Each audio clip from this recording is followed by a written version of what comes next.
Namaste and welcome to Satsang today.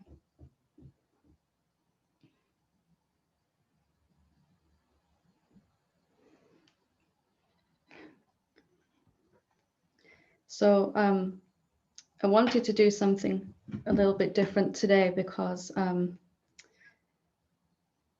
every now and again we get questions sent in by people that would like a question to be read anonymously.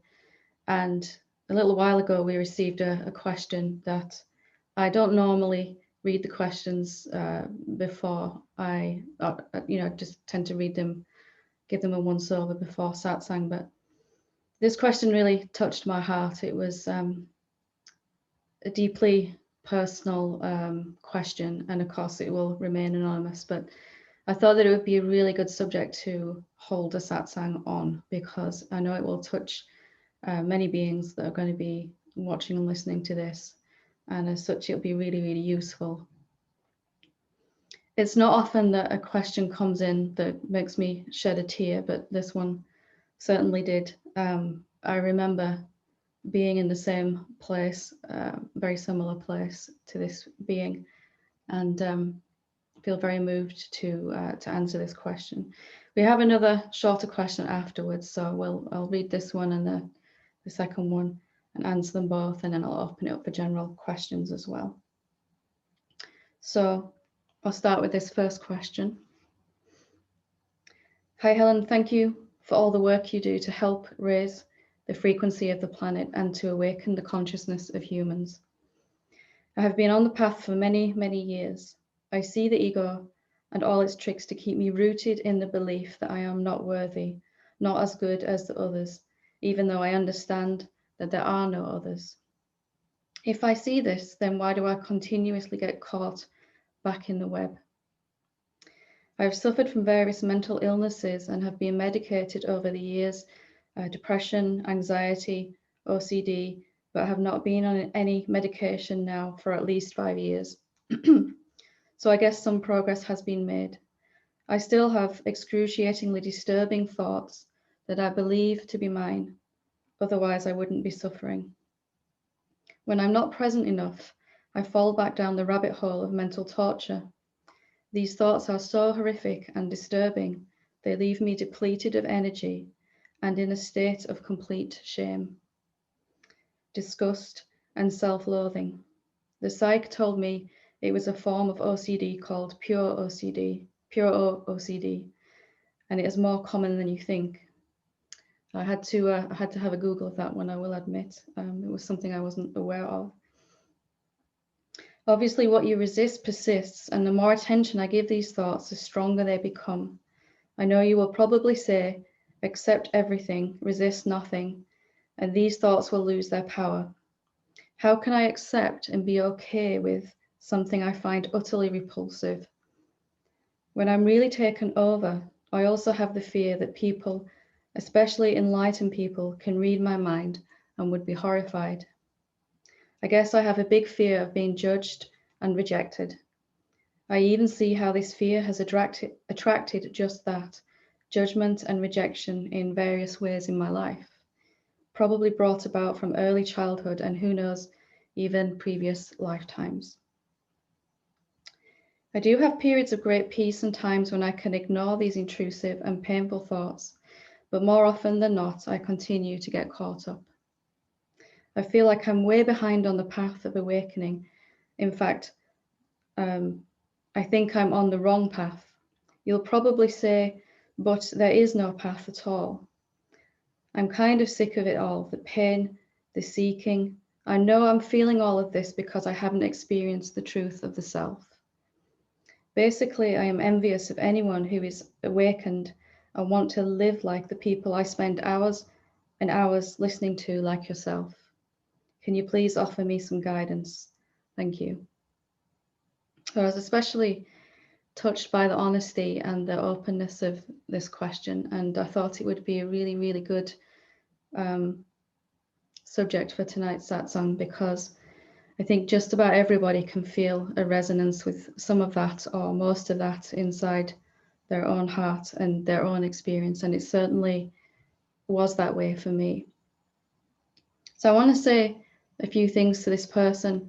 I'm going to be answering this question, but really everything I say is applicable to anybody that finds himself in a similar position, which is a lot of beings. Firstly, it's not uncommon at all. And it is absolutely not anything that you are doing wrong. There is just some information missing that that our consciousness needs to be able to move forward. I think it's clear from what you've said that you realize you're kind of stuck in a cycle as well. So we'll look at that tonight. And the second thing I want to say is that an awakened being is absolutely incapable of judging you. Absolutely, completely.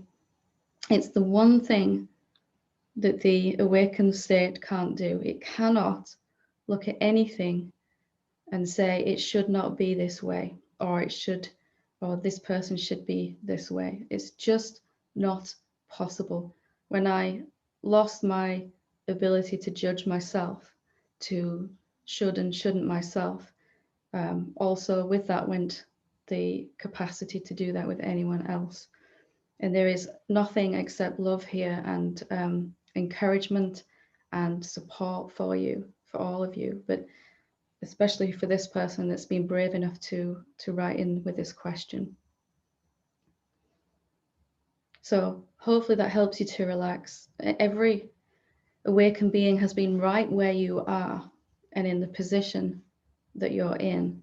And just because you don't see them at that point in their life doesn't mean they haven't been in a very similar position. You only really get to see a teacher after they've worked through all of this and transcended it. Sometimes it's still a work in progress and things come up, but they're looked at and dealt with. But you must remember that they've been exactly where you are, and that's the only reason that they can help, because otherwise there'd be no compassion, there'd be no urge to help. So the last thing I want to tell you before I really get into what I want to say is that this envy was the exact thing that pushed me all the way to awakening. I would like to say that it happened out of peace, love, and joy, this urge to embrace truth completely. There was that too. But in the end, I was just so absolutely jealous of anyone that had achieved what I was trying to achieve. And that combined with this kind of obsession and this love of truth and this incessant sort of mental noise that was going on all kind of pushed me forward. So don't reject that envy. It's not the nicest feeling, envy, jealousy. I'm using the different words for the same thing, but it was absolutely jealousy and desperation that pushed me to really begin to contemplate on a regular basis. And not anything else got me to do that. So it's a useful thing if you allow it to fuel you forward. If it's a disempowering energy and it makes you feel stifled, then just kind of have a look at that. There's nothing wrong with wanting what you want, is there? It only feels bad, that desire to wake up, when you feel inside that you can't have it. That's when desire feels bad, when we want something so much that we don't think that we can have that, there's nothing more painful in the human kingdom, I don't think, than wanting something so much that you would give anything to have it, and yet at the same time absolutely feeling that you can't have it. And envy or jealousy is one of the quickest pathways if you embrace it. It might sound like a really strange thing to say, and I'd like to say it happened from a blissful state, or something, but it really just wasn't like that at all. So let's take a look at this and see what we can dig out. I'm drawn to this part where you said, how can I accept and be okay with something I find utterly repulsive? So if you can't accept these thoughts, you're going to be resisting them, as you said. But I would like to redefine what acceptance means. Okay, acceptance, I came to understand that acceptance was another word for love. And accepting or loving these thoughts may seem impossible until you realize it does not mean liking them. It means accepting that they exist, that they're happening, and therefore that you can begin to move forward from there. Only when we're really able to look at what is, and by that I mean the presence of these thoughts, then can you begin to move forward. That's acceptance, admitting they exist. And you've done that in this question that you've sent in. That's the first step. I want to also say that no human being has ever been able to successfully manipulate or control the content of their thought stream. If we could choose our thoughts directly, then we would all choose loving, well, especially all of us that are on the pathway, we'd choose loving, compassionate thoughts, wouldn't we? We wouldn't choose thoughts that are hateful of ourselves or others, or judgmental thoughts. You wouldn't do that. So I'd like you to really accept that you have no control directly, none of us do, over the thought stream. Therefore, you cannot be blamed for the content of those thoughts. If you compare yourself to an awakened being, you'll say, well, their thoughts are of a very different nature, a very different content and frequency. But I want to just look at how that happens. How does the thought stream, the content of mind, change from such heavier energies, self-hating, self-loathing, judgmental thoughts to loving, accepting, non-judgmental thoughts about the self? How does that actually occur? How have awakened beings done that? Firstly, through this acceptance, which doesn't mean liking. It means accepting that they exist. Okay? And we can all do that. Only once we admit where we're starting from on a journey can we go in the right direction. If we refuse to look at what is, then it's going to be very difficult for us. And we only don't want to look at the thought stream because we feel disempowered to change it. We can't change it directly, but we can change it indirectly.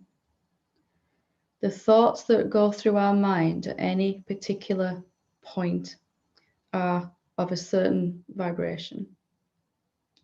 And what dictates the content, the type of thought that we have, is what energy field we have, what vibrational stance we take on that particular position in our life, whatever area we're focused on. So if I think of one of my great heroes, the teachers, and I might have very loving, devoted thoughts about those beings. And then it'd be in a point for myself where if I thought about myself, the thought stream would have drastically changed down to a very self-hating, self-rejecting thought content. So the type of thoughts are coming from the energy field. You can't control the thoughts directly. You can control the energy field, though, that those thoughts come out of. So if I'm feeling a lot of shame, then it's going to be very hard for me to have a non-judgmental thought about myself, and vice versa. If I'm really accepting and loving myself, I'm going to find it really hard to have a shameful thought about myself. So I'd like you to shift from, rather than trying to control the thought stream, the content of mind in these darker moments, to looking at the energy field that they're coming from. So you'll have points in your life, you'll have places in your life, maybe there's certain people in your life where when you think about them, there's naturally a more positive energy around them. And then when we think about ourselves, we'll notice the dip in energy, we'll notice the feeling change and the vibration change, and our body will reflect that to us in the way it feels. and also the type of thoughts. So what runs through our mind is mostly habitual, isn't it, based on how we've come to perceive the world and ourselves. And I have to tell you, where you start, you were absolutely correct here that these thoughts have come from, where did you say this?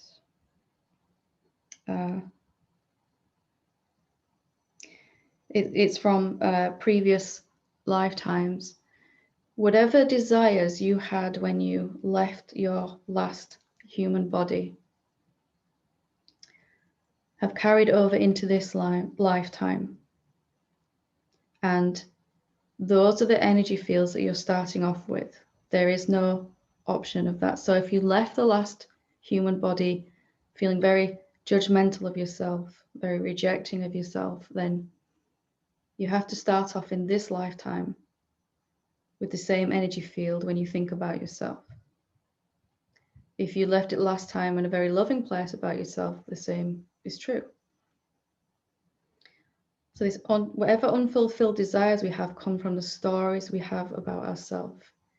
At some point, perhaps many incarnations ago, you've somehow picked up this idea that there's something wrong with you, that there's something inherently bad about you, something flawed about yourself.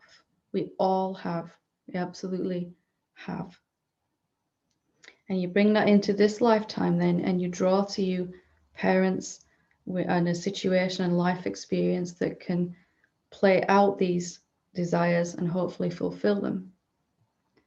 So if you can come to accept that you had no choice at all in the energy fields, that the habitual ways of thinking and feeling about certain areas of your life,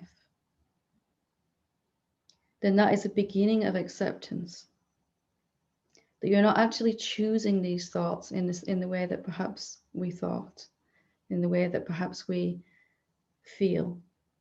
It's just a habitual pattern from the previous incarnation for you to feel these type of thoughts about yourself, and then about your awakening, because neither of them are going the way that you don't feel you are the person you need to be, and you don't feel your awakening is going how you would like it to go. So if you can take an objective look at what type of thoughts and what type of emotions do you tend to have in certain situations, and just to notice that when I think about myself, it tends to be very low energy field. So self-hate and shame and apathy and all of those are very low energy fields. They're not wrong or bad, they're just low energy. And then moving upwards, we can get to fear and anger, and then up into contentment and peace and love and joy.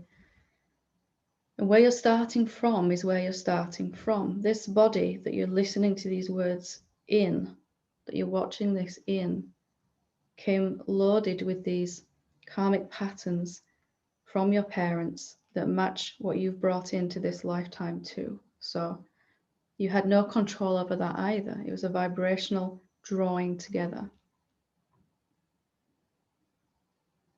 So shame is really a desire to feel good enough, to feel that you deserve the good things, just as anger would be a desire to get what you want. Fear would be a desire to feel safe, to feel out of danger.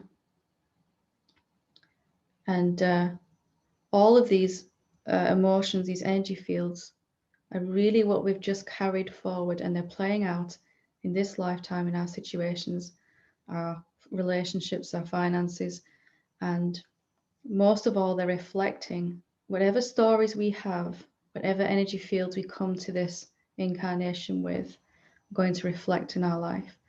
So just about every single human being I have ever met or worked with, including myself, comes into this lifetime with this idea that there's something fundamentally wrong with ourselves. It's kind of the human condition, isn't it? And all of us are carrying this desire to feel safe, to feel loved, to feel approved of, to feel accepted, to feel recognized, to feel special, whatever it is that we have going on. So that acceptance that we're looking for must come from ourselves first. How do we do that?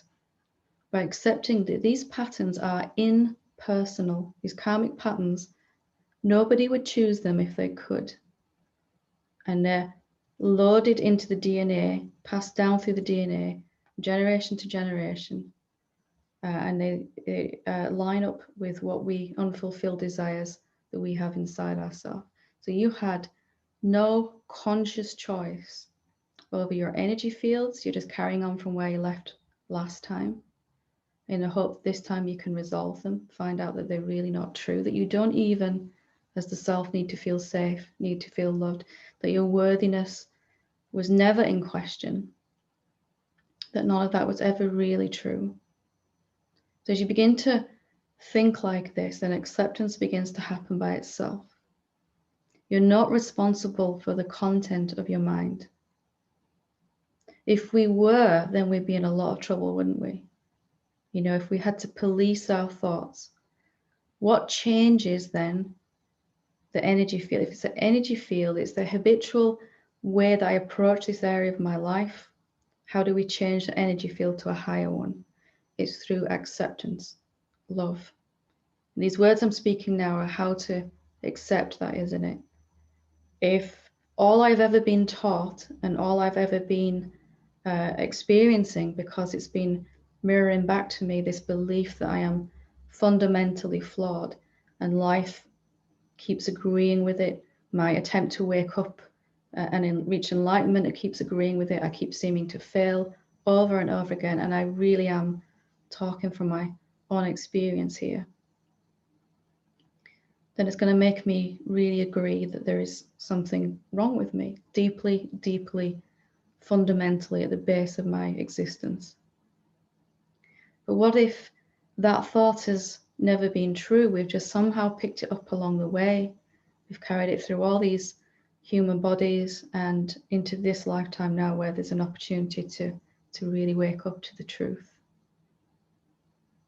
I suggest having a look at the types of thoughts and feelings. You've listed some that you have habitually about yourself. Have a look at how you think and feel about your awakening too, because that will be, if I feel that I'm fundamentally wrong, then my awakening will be going fundamentally wrong.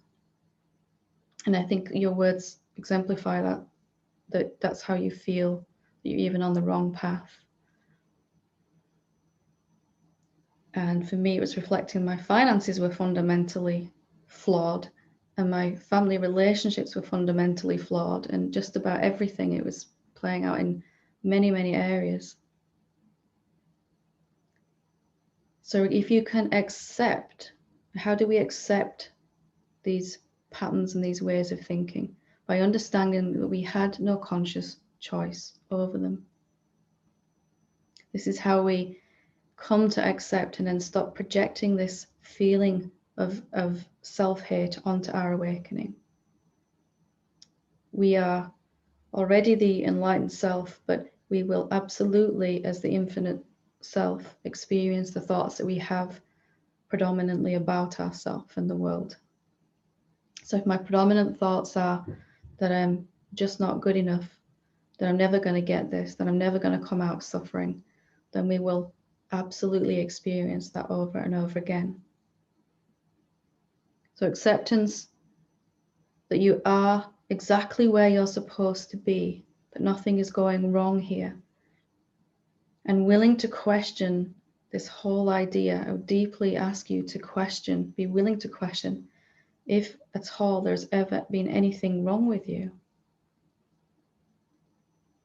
Where is the evidence for this anyway? Just because it keeps playing out in my life is not evidence enough. Just because you keep seeming to fail at awakening doesn't mean there's something wrong with you. It means you're experiencing this belief playing out that there's something wrong with you. And I absolutely did this for 25 years. And I know how extraordinarily painful that is. When I began to see, though, that the same patterns that were playing in my life were playing in my parents' life, in my siblings' life, in my children's life, it became clearer and clearer that none of us really have any choice in this, in the way that we think. And with that comes acceptance. If you went to the store and bought a new computer, and when you got it home, you plugged it in and the software was corrupted with a virus, that's not any fault of yours, is it? If you went to buy a new car and there was something mechanically wrong with the car, is that any fault of yours? Not at all. So why do we blame ourselves then when we have these bodies, these beautiful bodies that we can begin to transmute these energies, when they come preloaded with these beliefs about ourselves? How can we possibly have the same beliefs as our parents did? Well, there's only the one being, and it's playing out these karmic patterns, experiencing them over and over again, generation after generation after generation. It just keeps getting passed down unconsciously, unknowingly. And you are the first generation in your family line that is getting the tools how to resolve these once and for all. If I feel that I'm deeply, fundamentally flawed, there is no amount of effort and no amount of meditation and no amount of self-inquiry that can argue with that. There is no awakening that can make me feel good enough. I have to begin to question first if it's really true that I am flawed. Where did we pick this idea up from anyway? And are we willing to carry it any further? This is the 4th time I've read a similar email this week alone. People feeling something very, very similar. And that's why I'm spending so much time on it, because it's vitally important that we begin to forgive ourselves. Forgiveness is just another word for love. None of us had any control over what software was loaded on this body-mind vehicle. So I'd like you to begin to notice, see if you can accept that none of the ways of thinking and feeling that you have are your fault. And that's universally true for all human beings. And until you begin to accept that, it isn't going to change. In a way, although our karmic patterns feel deeply personal, they are the most impersonal thing of all, the most universal thing of all, because nobody gets away without them. Every human body comes with these ways of thinking about ourselves or the world. And if I continue to insist there's something wrong with me, just because I can't change my thought stream, it's going to go around and around, and there'll be something wrong with my awakening. It'll reflect there. There'll be something wrong with my emotions. There'll be something wrong with my mind, and it'll probably be playing out in other places in our life too. Acceptance begins with knowing the correct information. If you could have done anything about this directly, you would have by now. There's nothing written anywhere that I've ever found that said that any of this was directly our fault. Haven't human beings since the dawn of our history had these same beliefs that we've all been struggling with until we reach this lifetime where we can get the information and the tools that we need to transcend it? How could we have done it? Is it even possible if we don't know that these energy fields are what are dictating the content of the thought stream? How do you change a self-hating energy field into a loving, accepting one? You begin to accept and love the self-hating.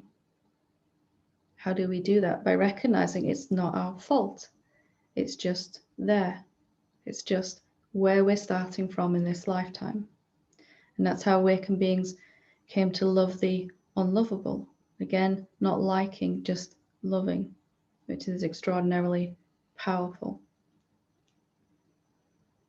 So with this new information, I'd like you to look again at your situation. I'd like you to do your best to accept in the way that I've described tonight, and see if you can love those areas of yourself. And I'd really like you to get back in touch when you've done this and really let me know how you're getting on. I want to hear that. You can send it in the same way. Just begin to really question, why are you so sure there's something wrong with you? Just because you keep experiencing this doesn't mean it's true. You are the infinite being, the one being appearing as a human being, and you have infinite power. And when that infinite power has to come through self-hating thoughts, it will take the shape of those thoughts, and the experiences will reflect them.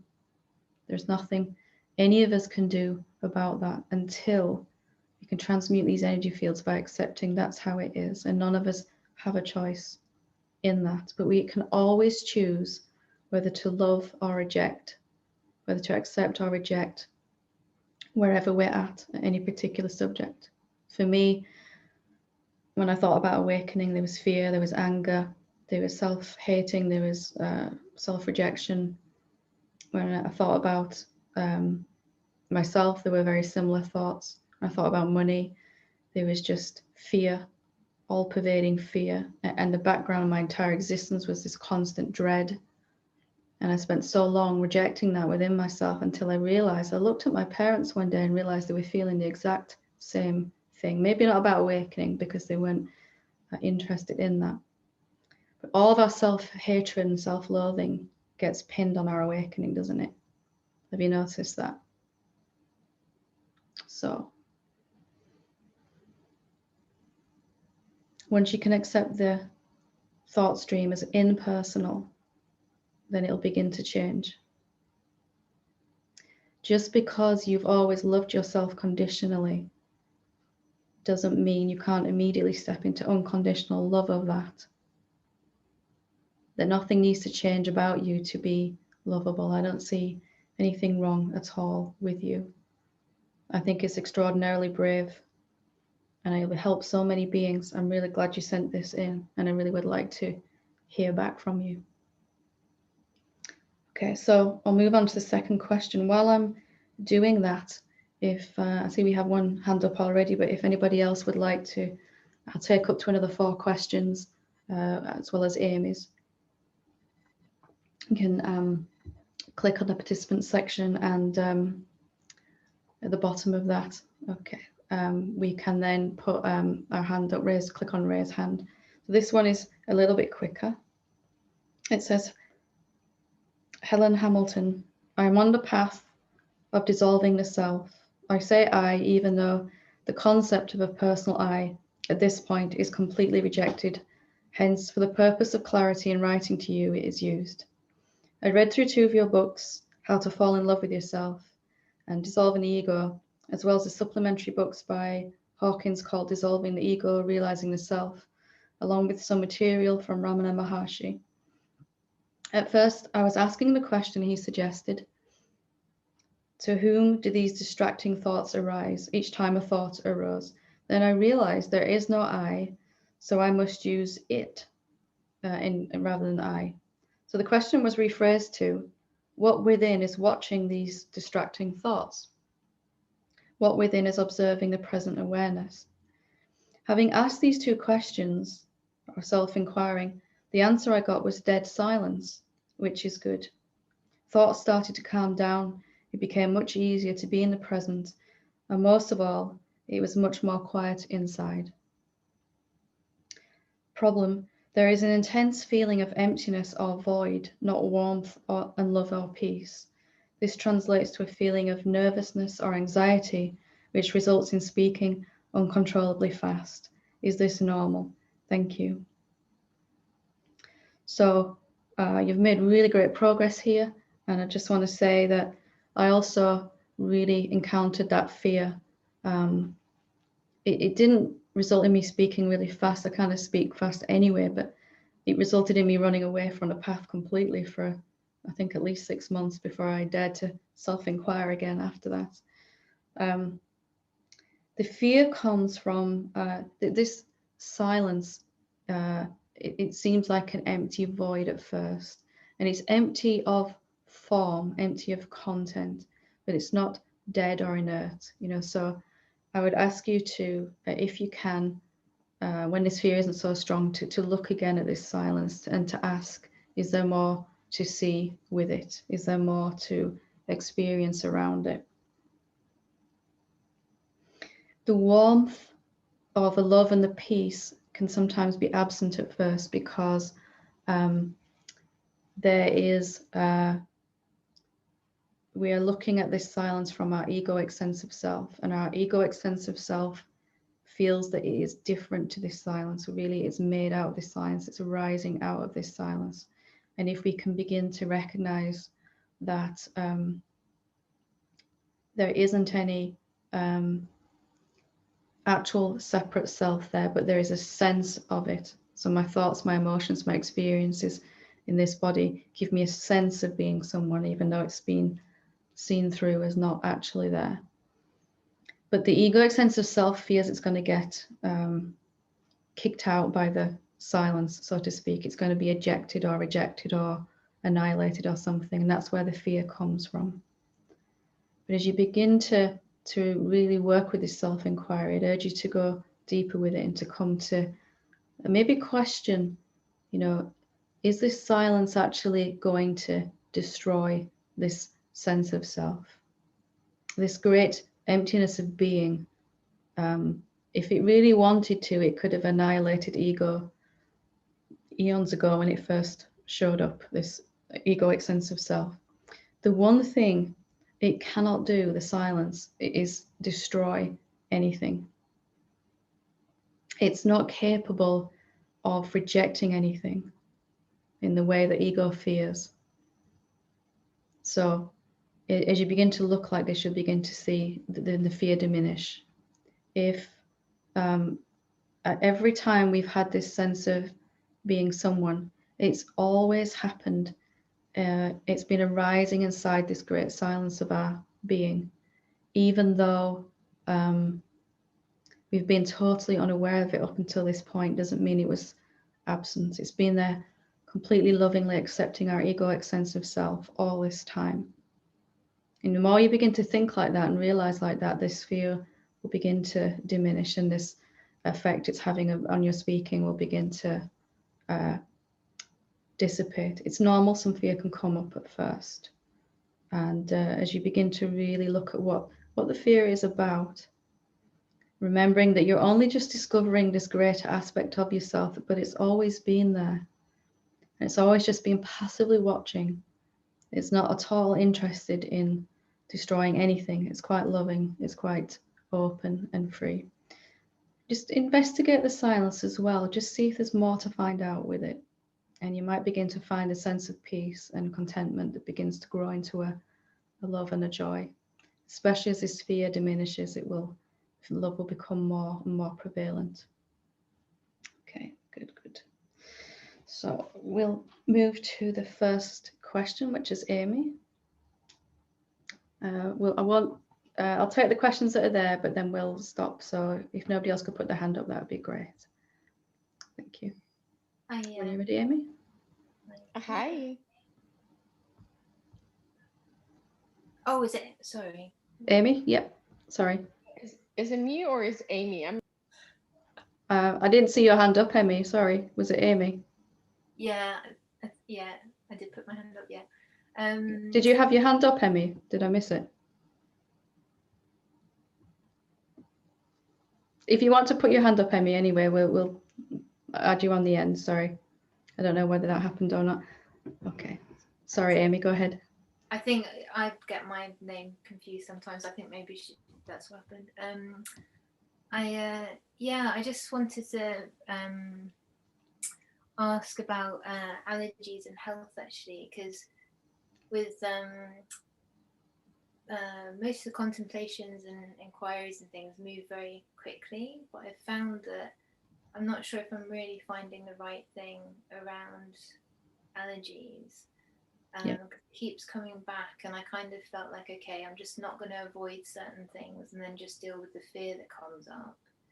But then I just find myself sick again, and then I don't want to eat those things because I'm sick. So, Yeah. but I'm carrying on questioning. I've been questioning what is the body, and just, can this harm me? Is it true that this can harm me? Things like that. So I'm doing all like the things that come to me, but and there is like, generally it's going in the right direction, but I don't know if I'm just impatient and it's not moving as fast as the other stuff.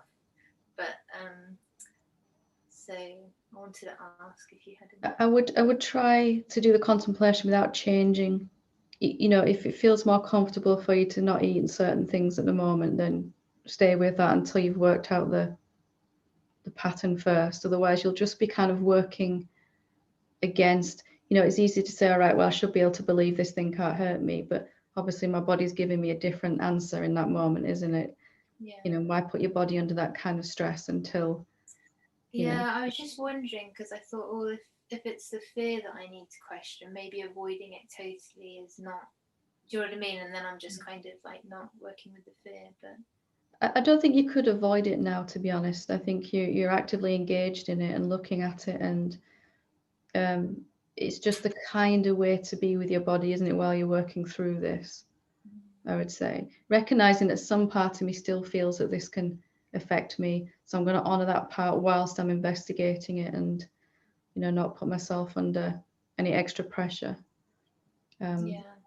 I would suggest really looking at, is this thing separate to me? I did this with wheat, for quite some time. I really couldn't tolerate it at all, and I really spent some time looking at, is it really true it's separate to me?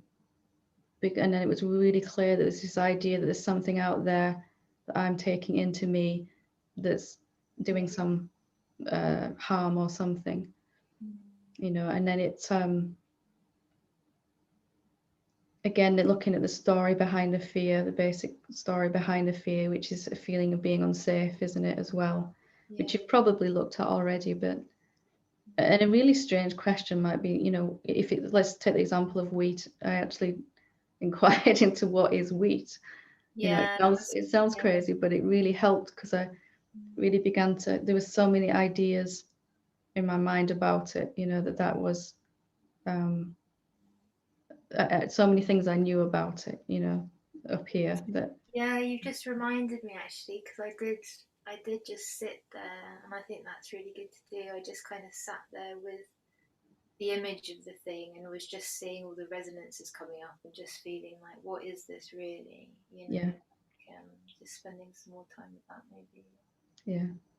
Just kind of making friends with the food again without forcing your body to test that out just yet, just until you really feel that you've shifted something around it. I wouldn't subject your body to it. Otherwise you're going to feel like a failure, aren't you, from the kind of contemplation isn't working, etc., and you put yourself back into where you started from. Yeah. Is there any other fears that I might not be seeing? Like, is there any? I was just thinking if there is any other way that I might not be seeing, like a story or around food or. You could look at the whole subject of food in general. I did, really inquiring into what food is. We have so many beliefs, and again, vibrations attached to food.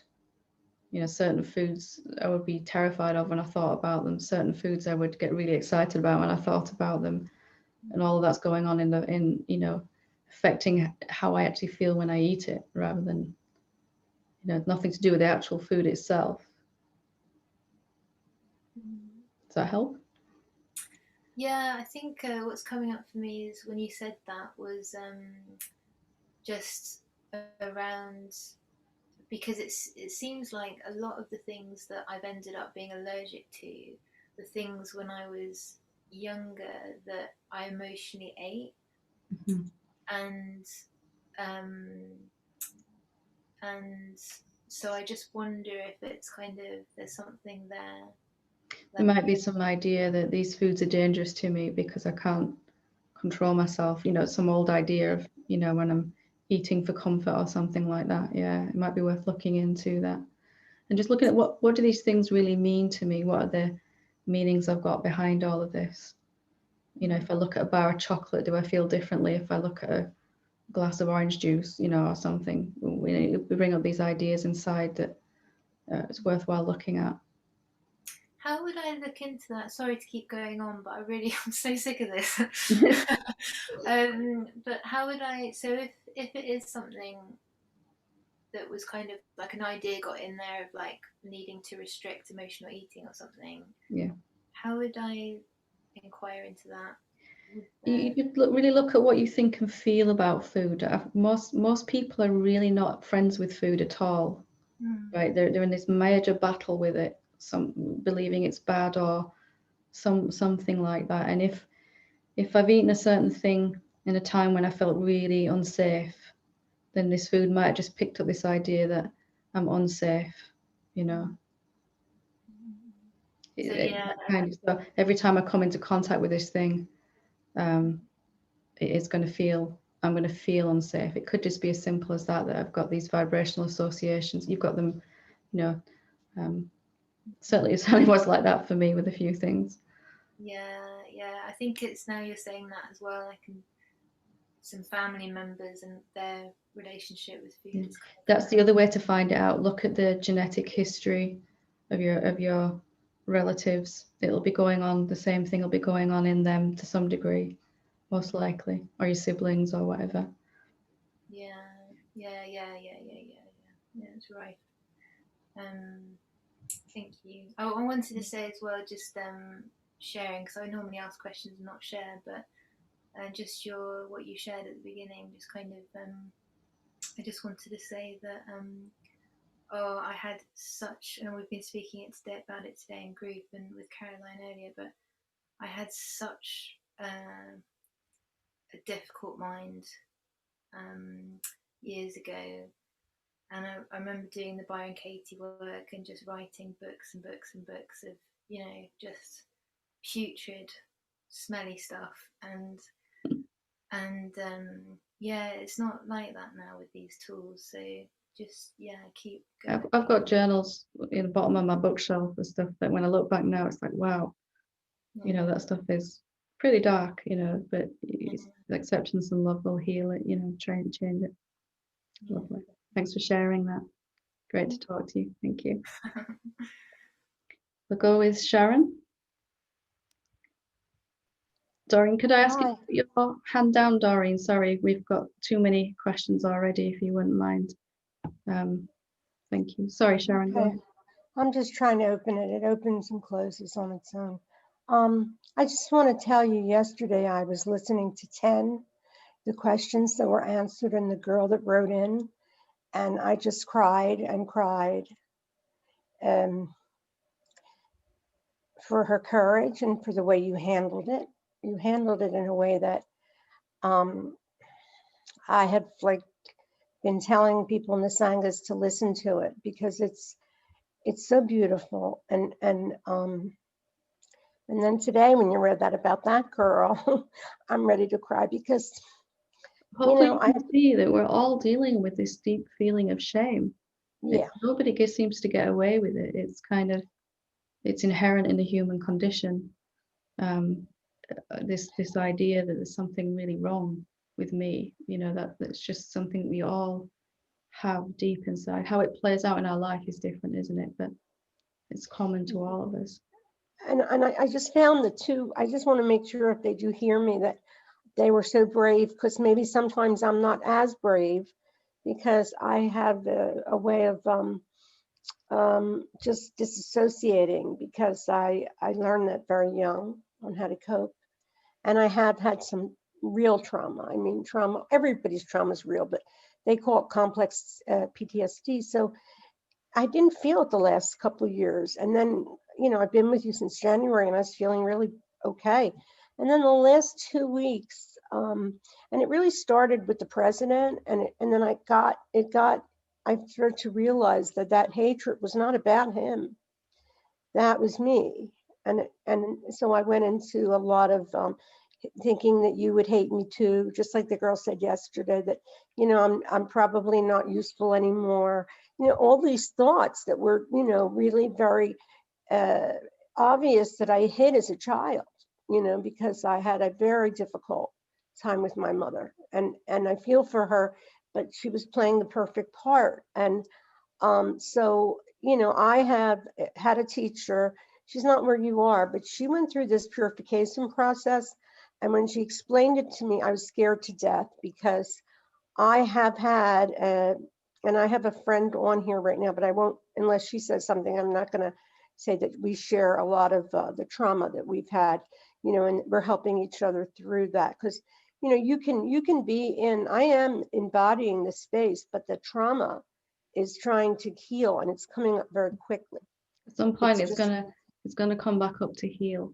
And if there's one thing I could tell anyone, it would be to see that that's what's occurring. It's not coming up because we're doing it wrong. If somebody said to me, my awakening's been so smooth and there's never been anything coming off that I don't like, I'd be saying, well, you're absolutely in denial. Basically, you're not looking at, it's got to come up to heal. And if we could just hold that attitude instead of blaming ourselves that it's there, it's so much easier to deal with it. And from there, this is coming up because I'm succeeding, because I'm awakening, and now because I have the tools to heal it. It's something that no previous generation has been able to do. Yeah, and I see that with my mom, because I have physical pain, my siblings do. It's so interesting, like the imprints, because she was so, unfortunately, she was paralyzed from the neck down, and then she was able to walk again with one leg, but the kind of pain she was in was awful. So it's in the consciousness. But see, the way you greet people, and I had never in my life, and I'm not putting you on a pedestal, I'm just saying that, my mind is so conditioned to be afraid of an authority figure. And at times I'll say to my friend, maybe I'll say to Michael, well, we're the same as Helen, but that's really not true for this body mind yet. It still has beliefs that it's not, that it's inherently bad in some way, And so like I'll be, pretty much stuck on anger, and then I had to look at all my things about the president, and all I'm saying is that I understand now what they mean by process. Yeah. To say this is not a process is a lie, because it will be like that until I'm not here. There's a process, and there's that which is already here, and they're both kind of complementary, aren't they? So, Yeah, which is absolutely all it's ever going to be. And then the process of living as that is ever ongoing, but we don't need to be suffering through that process if we're recognizing this karma is impersonal and that it's coming up to be healed. The presence of these patterns doesn't mean we're failing. It means we're actually able to heal it. So yeah, thank you. I just, the one other thing, because there's other people waiting, I just don't understand when you say, incarnations, because I have to go back to step 3, the class we had on Sunday about somebody else had an issue around, like, my DNA doesn't get, it will stop. I mean, there won't be another Sharon, right? It's just me as God will come back with these tendencies that I haven't resolved. That's all there ever was, right? God appearing as a human being. Right. So it doesn't, so when I get scared, yeah, because I don't want it. When God appears as a human being, it gets these crazy ideas about itself, that there's something wrong with it, that it's a separate being, that it's cut off from everything else. And that's all we're really healing now, isn't it? We might have seen that we're not a separate being. And we're healing the effects of thinking we were a separate being for so very long. Yeah, and I do feel like my life was like a Holocaust at times. So I'm not sure if it was in a previous life or just the way things unfolded. So, again, thank you to these beautiful women who, I think they're women. I don't know, they could be men who wrote you, but who cares? It was beautiful the way they handled it. Appreciate it. Thank you. Lovely. Okay, so we'll go to Andrea. Hi, Helen. Hi. I had a question that you answered about self-hate, and I want to tell you that I've been just for 24 hours using the contemplative question. Has it ever really been true that I forget now because of public speaking, but I wrote it down. It just slips out there, right? The moment there's any, like, ooh, what's my question? It's gone. Yes, but I've been doing that for about 24 hours now, and I've been getting a whole bunch of memories from my childhood that seem unrelated, but they're just memories that just give me awful feelings, you know. And I realized that everything that happened, it wasn't what happened. It was just that I took that to believe that there was something wrong with me, and like that's just so evident now. I've heard so many non-dual teachers say just that, oh, it's just what happened, and so they can easily find acceptance with it. And I wanted to see what they saw with that, but now that I ask, like, anything could have happened, and if I didn't take it to mean there's something wrong with me, it really would have been just what happened. And like, I feel so much relief. Good. And the opposite of that is true, right? If I've come into this lifetime with this, with a certainty, you know, that I am deeply flawed, if I'm certain of that before I even take my first breath, right, you know, before I even, then I've got no choice but to interpret everything that happens with that filter, with that perspective running, you know. So even that we don't need to blame ourselves for, do we, as well? Because there's absolutely no choice. If I'm certain that I'm unlovable and, you know, just not good enough and I don't deserve to be happy, you know, or I'm not safe, then we've got no choice but to interpret everything that happens from that perspective. And you begin to see that as well. It just begins to get so much easier because you're dealing with the same patterns, but you're not hating yourself for those patterns. You begin to see that they're just patterns that I had no control. At some point in my previous bodies have come and gone, and I decided that I was unlovable. You know, when that was, we don't know, but it doesn't really matter for the sake of healing it now, does it? It's just, you know, so it's enormous progress and well done. I'm really pleased to hear that. And keep going. Stay with the question until your life is reflecting back to you how lovable you really are, right?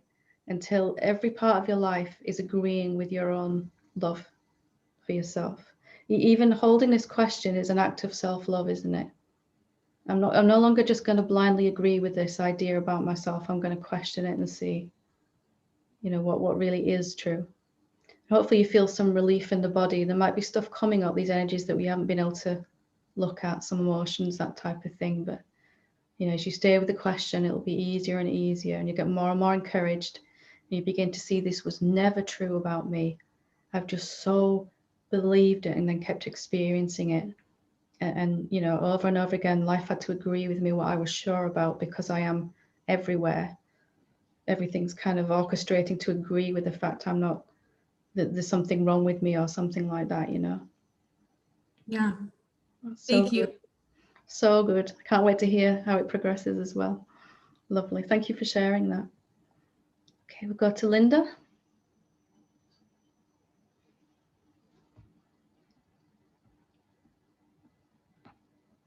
Whenever you're ready, Linda, can you hear us?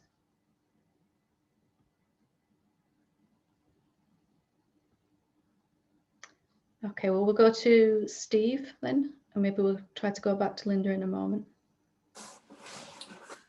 Am I on? I am. Yeah, yes, you are. So I was going to say I am. That's the plot there. Thank you, Helen, for that satsang. Shared a little bit. I'm still playing around with the second week, causality stuff, and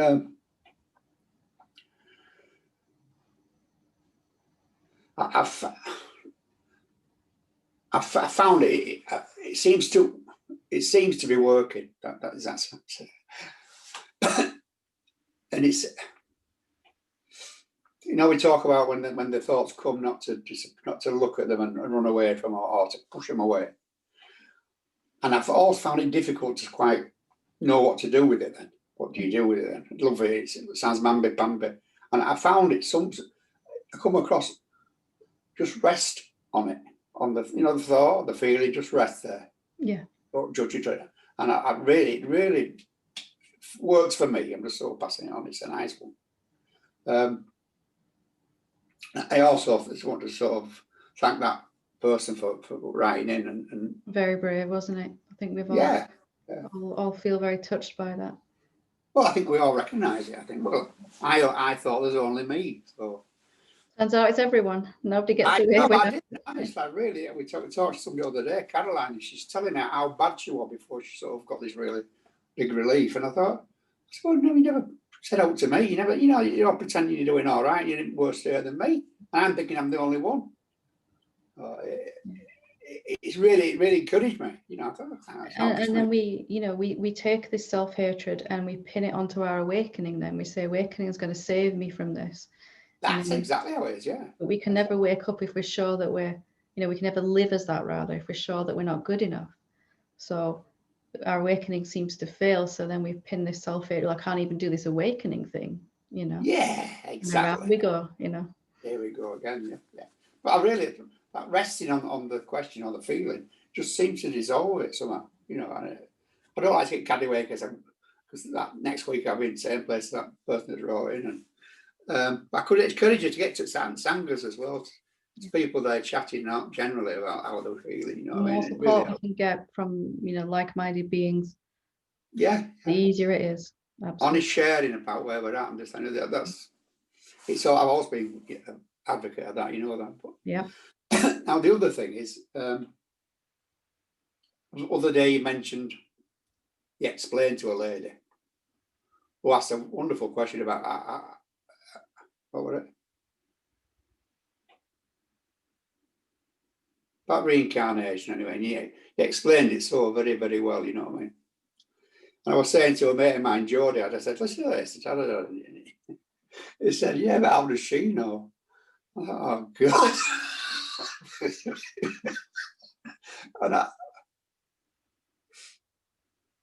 And it's up, you brought up again today, and it's going through my mind. I thought, well, how could I put this dangerously? But how could I have the conviction that you have about this stuff? How could I possibly know that you come through your DNA? I've been born before, I'm back again. Yeah. It can be obvious. I can explain it to people, but I don't know it like you seem to do. I spent a lot of time deeply investigating what I am and what everything is, and what this body is, and what all these phenomena are, and I came to really experience with the profound clarity that all of these bodies, human bodies, all these phenomena and forms are made of the same stuff. They are the same as the formlessness, the silence. And when that conviction has gone deep enough, it becomes very, very clear that there is nothing else. There is nothing else other than this formless awareness, silence, consciousness, whatever. Sometimes it looks like something, sometimes it looks like nothing, but that's all there is. So, and also that it's everywhere all the time. It's not able to be absent from anywhere. And as that conviction deepens in us, it will become clearer and clearer that there aren't any other beings. There is just the one being experiencing itself as all of these shapes and forms. And as such, there is only one set of karmic patterns, if you will. We all feel that our karmic patterns are mine, just mine here, which is why we're all so shocked to find out that everybody else hates themselves until they don't, or blames themselves. But if there's just the one being, then it makes sense, doesn't it, that these karmic patterns are playing out in all of these bodies all the time. It's until they're not, until they've been transmuted. But we all start off each human body with certain ways of thinking and feeling about things, and that's reinforced by the environment that we're in as well as a child. You know, so this kind of goes on like that. The bottom line, and answer your question, is how to know it with conviction is just to do exactly the same, just to deeply, deeply investigate. Find out what you are, and then find out how far that reaches. You know, can something that doesn't have an edge ever come to an end? And is there anything else other than that then, if it's everywhere all the time? And are there really these forms here? Then I got interested in that. Is it all of this here? What is all this stuff in this room? Is it really what it looks like it is? Or is it something else? As you kind of really deeply investigate that, it becomes clear. And epiphanies and realizations will just come to you. It'll become knowable. It's only the mind's assumption that we can't know this stuff before we die or something, you know. But it's not true. As the realization of what you really are deepens, all of this will just be revealed more and more effortlessly. Thank you. Lovely. Lovely. Good stuff. Thank you. Okay. We'll try Linda again quick. If you're ready, Linda, are you?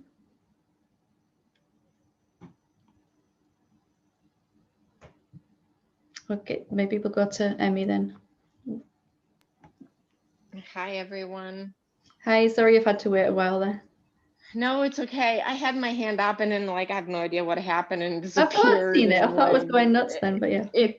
It's okay. No worries. Like, this couldn't have been a better conversation from the beginning, actually. As you were reading the first question, it could not resonate more with what I am going through and what I've been experiencing for the past 20 years.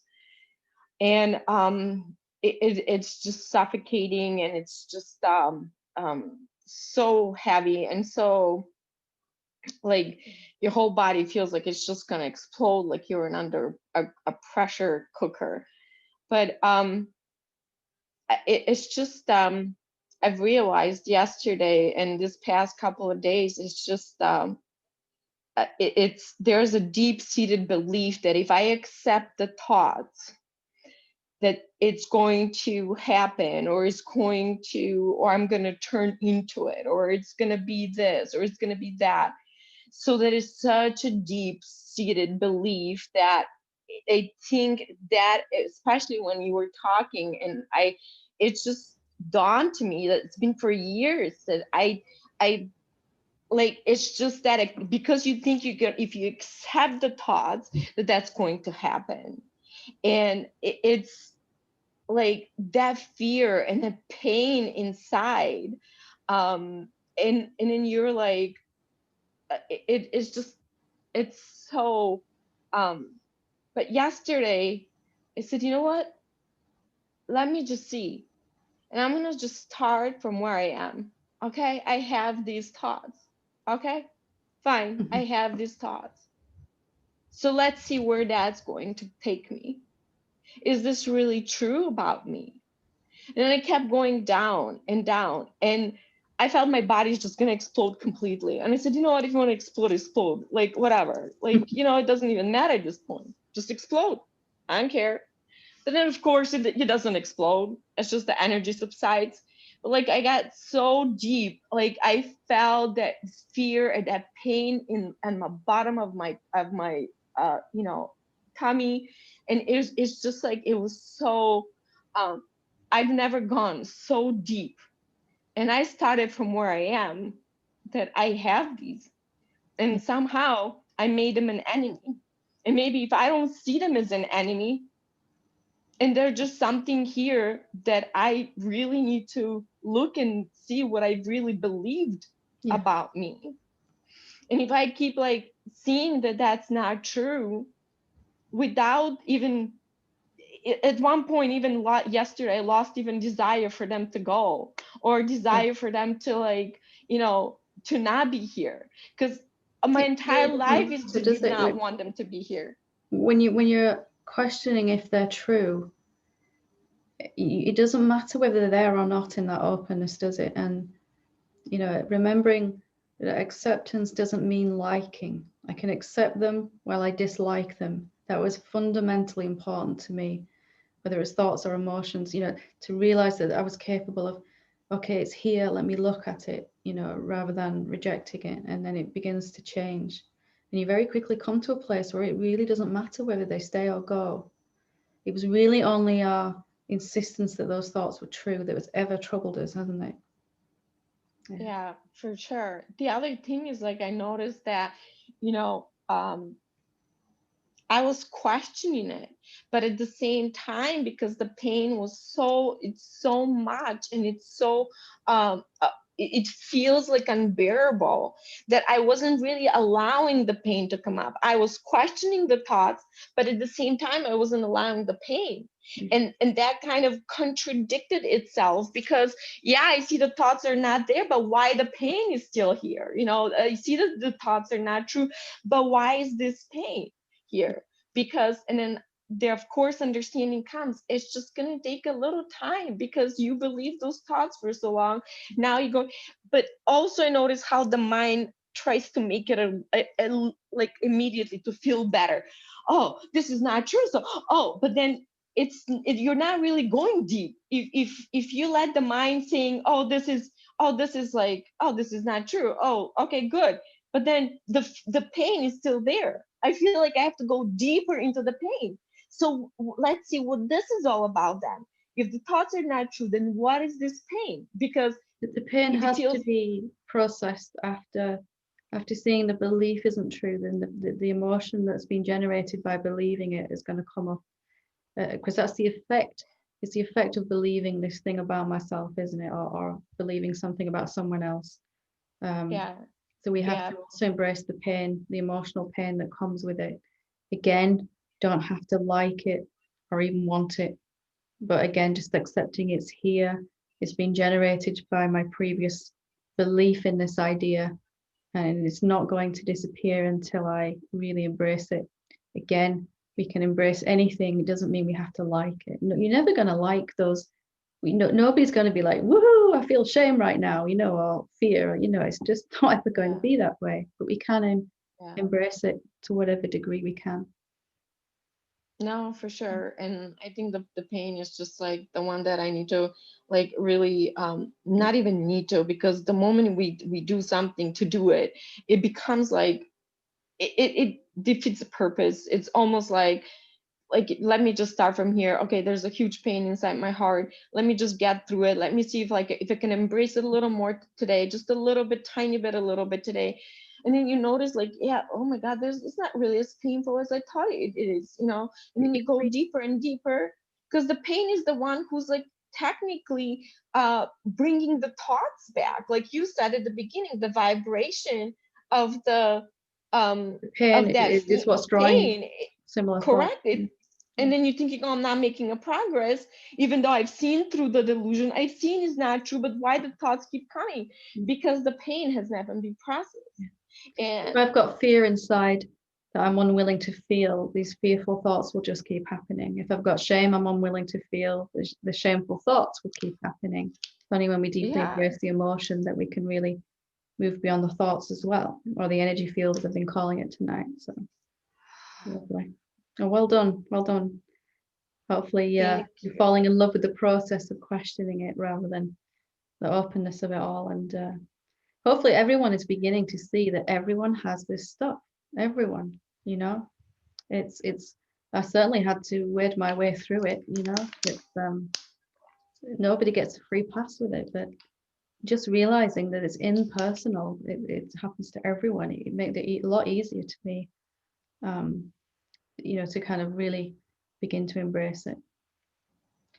Lovely. Thanks for sharing, Emmy. Appreciate it. Lots of love. Okay, so we'll leave it there for this evening. Thank you very much to the person who sent the emails in, the questions in, and thank you to everyone for your contribution as well to the questions. And sorry we didn't have time for all the questions, but you can always send one in if you really feel that you need to have it answered. Send it in and it'll get priority read out first, and anonymously as well. You can do that find out how to do that on the website helenhamilton.org. Lovely. Thank you very much. Namaste. Thank you.